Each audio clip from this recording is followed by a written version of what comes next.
Through high quality planting material കൊണ്ട് നമുക്ക് high yield തരുന്ന ക്രോപ്സിനെ നമുക്ക് കൾട്ടിവേറ്റ് ചെയ്യാൻ പറ്റും. അതോടൊപ്പം തന്നെ ഡിസീസ് റെസിസ്റ്റൻറ്റ്, പെസ്റ്റ് റെസിസ്റ്റൻ്റ് ഒക്കെ ആയിട്ടുള്ള ക്രോപ്സിനെ നമുക്ക് എന്ത് ചെയ്യാൻ പറ്റും, ഈസിലി കൾട്ടിവേറ്റ് ചെയ്യാൻ പറ്റും. സോ ഏതൊക്കെയാണ് ഹൈ ക്വാളിറ്റി പ്ലാന്റിംഗ് മെറ്റീരിയൽ എന്ന് നമുക്ക് നോക്കാം.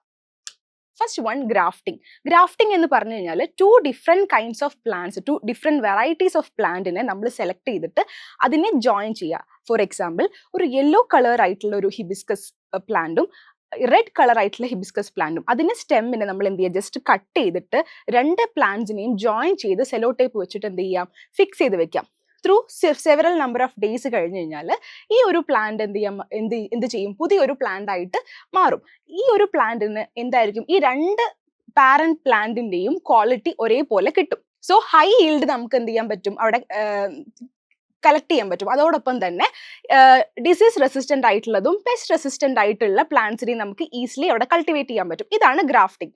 ഇനി അടുത്തതാണ് ബഡ്ഡിംഗ്. ബഡ്ഡിംഗ് ഒരു വെജിറ്റേറ്റീവ് പ്രൊപ്പഗേഷൻ ആണ്. അതോടൊപ്പം തന്നെ നമ്മൾ ഈ ഗ്രാഫ്റ്റിംഗ് പോലെ തന്നെ ഈ രണ്ട് വെറൈറ്റീസ് ഓഫ് പ്ലാന്റിനെ ചൂസ് ചെയ്തിട്ട് ഒരു പ്ലാന്റിന്റെ ചെറിയൊരു ബഡ് ചൂസ് ചെയ്യുക. അതായത് ചെറിയൊരു സ്മോൾ പീസ്, ഒരു ഡിസയർ ആയിട്ടുള്ള ഒരു പീസ് നമ്മൾ ചൂസ് ചെയ്തിട്ട് മറ്റൊരു പ്ലാന്റിലേക്ക് ഫിക്സ് ചെയ്ത് വെക്കുക. ഇത് എന്തായി മാറും, പുതിയൊരു ന്യൂ പ്ലാന്റിംഗ് മെറ്റീരിയൽ ആയിട്ട് മാറും. ആ ഒരു പ്ലാന്റിംഗ് മെറ്റീരിയൽ നമുക്ക് എന്ത് തരും, ഹൈ ഈൽഡ് തരുന്ന ഒരു പ്ലാന്റിംഗ് മെറ്റീരിയൽ ആയിരിക്കും. അതോടൊപ്പം തന്നെ ഡിസീസ് റെസിസ്റ്റന്റും പെസ്റ്റ് റെസിസ്റ്റന്റും ആയിട്ടുള്ള പ്ലാന്റ്സ് ആയിരിക്കും.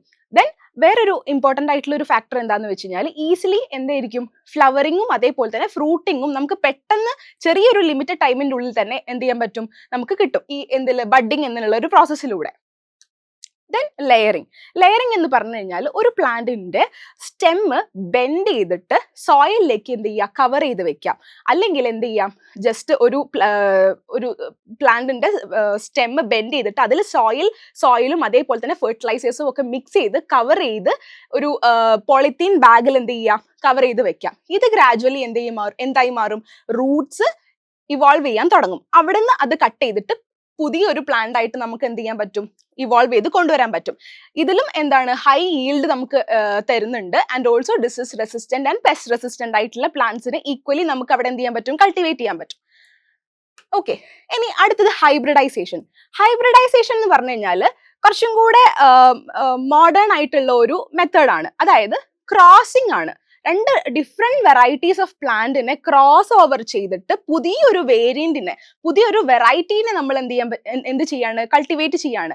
ആ ഒരു പുതിയൊരു വേരിയന്റിനെയാണ് നമ്മൾ എന്ത് പറയുക, ഹൈബ്രിഡ് എന്ന് പറയുക. സോ ഈ ഹൈബ്രിഡിന് എന്താണ്, കുറച്ച് നല്ല ഹൈ ക്വാളിറ്റി ആയിട്ടുള്ള കാര്യങ്ങളുണ്ട്. അതായത് ഡിസീസ് റെസിസ്റ്റന്റ്, അതേപോലെ ഹൈ ഈൽഡ് തരുന്ന ക്രോപ്സ് ആയിരിക്കും. ഫോർ എക്സാമ്പിൾ, ഹൈബ്രിഡ് ആയിട്ടുള്ള റൈസ് വെറൈറ്റീസ് ഉണ്ട് ആൻഡ് ഹൈബ്രിഡ് മെയ്സ് വെറൈറ്റീസ് ഉണ്ട്.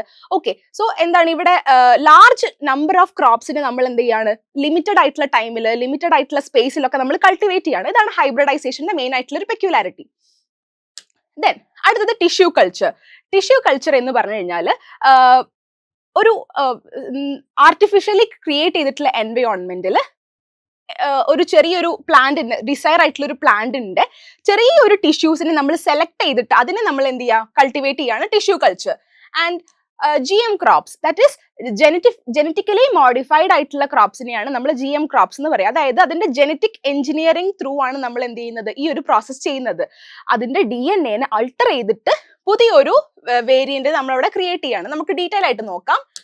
അതായത് ടിഷ്യൂ കൾച്ചറിൽ ലാർജ് നമ്പർ ഓഫ് പ്ലാന്റ്സിനെയാണ് എന്ത് ചെയ്യുന്നത്, കൾട്ടിവേറ്റ് ചെയ്യുന്നത്. അതായത് നമുക്ക് അവിടെ ഒരു ലബോറട്ടറിന്റെ ഒരു പ്രസൻസിൽ ചെറിയൊരു ഡിസയർ ആയിട്ടുള്ള, നമുക്ക് ഹൈ ക്വാളിറ്റി തരുന്നതും ഡിസീസ് റെസിസ്റ്റന്റ് ആയിട്ടുള്ള പ്ലാന്റിന്റെയും ഡിസയർ ആയിട്ടുള്ള ക്വാളിറ്റീസ് നമ്മൾ എന്ത് ചെയ്യുക, ചൂസ് ചെയ്തിട്ട് നല്ല ക്വാളിറ്റി ആയിട്ടുള്ള ഒരു ചെറിയൊരു ടിഷ്യൂസിനെ നമ്മൾ സെലക്ട് ചെയ്യാണ്. ആ ഒരു ടിഷ്യൂസിൽ നിന്നും സെവറൽ കൈൻഡ് ഓഫ് പ്ലാന്റ്സിനെയാണ് നമ്മൾ എന്ത് ചെയ്യുന്നത്, കൾട്ടിവേറ്റ് ചെയ്യുന്നത്. ദാറ്റ് ഈസ് ആ ചെറിയൊരു ടിഷ്യൂസിന് ഒരു ന്യൂട്രിയൻ മീഡിയന്റെ അണ്ടറിലാണ് ഇത് കൾട്ടിവേറ്റ് ചെയ്യുന്നത്. ഓക്കെ, അതോടൊപ്പം തന്നെ ഇതിന്റെ മേജർ ആയിട്ടുള്ള ഒരു പെക്യുലാരിറ്റി ആണ്, ഇതിന്റെ പാരന്റ് പ്ലാന്റിന്റെ സെയിം ക്യാരക്ടേഴ്സ് ആയിരിക്കും ഇവോൾവ് ചെയ്യുന്ന പുതിയ പ്ലാന്റിംഗ് മെറ്റീരിയൽസിന്റെ ഒരു ക്യാരക്ടർ എന്ന് പറയുന്നത്. ഇതാണ് ടിഷ്യൂ കൾച്ചറിന്റെ മേജർ ആയിട്ടുള്ള ഒരു പെക്യുലാരിറ്റി. ഇനി നെക്സ്റ്റ് ആണ് GM crops, that is genetically modified ആയിട്ടുള്ള ക്രോപ്സിനെയാണ് നമ്മൾ GM ക്രോപ്സ് എന്ന് പറയുക. ഇതിന്റെ മേജർ ആയിട്ട് ഇതിന്റെ DNAസിനെ നമ്മൾ എന്ത് ചെയ്യാണ്, ചേഞ്ച് ചെയ്യാണ്. അതായത് ദാറ്റ് ഇസ് നമ്മളിപ്പോ നല്ല നല്ല നല്ല DNAs, അതായത് നല്ല ക്വാളിറ്റി കാണിക്കുന്ന DNA നമ്മൾ എന്ത് ചെയ്യുക, ആഡ് ചെയ്യാണ്. അതോടൊപ്പം നമുക്ക് വേണ്ടാത്ത ഡിസയർ ആവാത്ത ചില ക്വാളിറ്റി ഓഫ് DNAസിനെ നമ്മൾ അവിടെ ഡിലീറ്റ് ചെയ്യണം, അല്ല അതിനെ എലിമിനേറ്റ് ചെയ്യാണ്. സോ അങ്ങനെ ഡിസയർ ആയിട്ടുള്ള ക്വാളിറ്റീസിനെ നമ്മൾ ആഡ് ചെയ്യുന്നതോട് ഒപ്പം തന്നെ നമുക്ക് എന്താണ്, കുറച്ചുകൂടെ മോഡിഫൈഡ് ആയിട്ടുള്ള ഒരു ക്രോപ്സിന് നമുക്ക് അവിടെ എന്ത് ചെയ്യാൻ പറ്റും, കൾട്ടിവേറ്റ് ചെയ്യാൻ പറ്റും. അതോടൊപ്പം തന്നെ ന്യൂ ട്രേഡ്സ് ആണ് അവിടെ ഫോം ചെയ്യുന്നത്. നമുക്ക് എക്സാമ്പിൾസ് ഏതൊക്കെയാണ് നമുക്ക് നോക്കാം. കോട്ടൺ പ്ലാന്റ്സ്, BT കോട്ടൺ എന്ന് പറയും. ഇവിടെ ഈ കോട്ടൺ പ്ലാന്റ്സിന്റെ, അതായത് ജനറ്റിക്കലി മോഡിഫൈഡ് ആയിട്ടുള്ള ഈ ഒരു കോട്ടൺ പ്ലാന്റിന്റെ മേജർ ആയിട്ടുള്ള പ്രത്യേകത എന്താണെന്ന് വെച്ച് കഴിഞ്ഞാൽ പെസ്റ്റിനെ അറ്റാക്ക് ചെയ്യും. ഇവരുടെ മേജർ ആയിട്ടുള്ള ഒരു പെക്യുലാരിറ്റിയാണ് ഈ ഒരു ക്രോപ്സ് പെസ്റ്റിനെ നന്നായിട്ട് അറ്റാക്ക് ചെയ്യും. പിന്നെ രണ്ടാമത്തത് സോയാബീൻ വീഡ്സിനെയാണ് അറ്റാക്ക് ചെയ്യുന്നത്, റെസിസ്റ്റ് ചെയ്യുന്നത്. Okay, and last one is rice. Golden rice പോലെയുള്ള റൈസ് ഒക്കെ GM ക്രോപ്സിൽ അണ്ടർ ചെയ്യുന്നതാണ്. ഇവരുടെ ഈ റൈസ് ഭയങ്കര റിച്ച് ഇൻ വൈറ്റമിൻ A ആണ്. ഇതാണ് GM ക്രോപ്സിന്റെ മേജർ ആയിട്ടുള്ള എക്സാമ്പിൾസ്.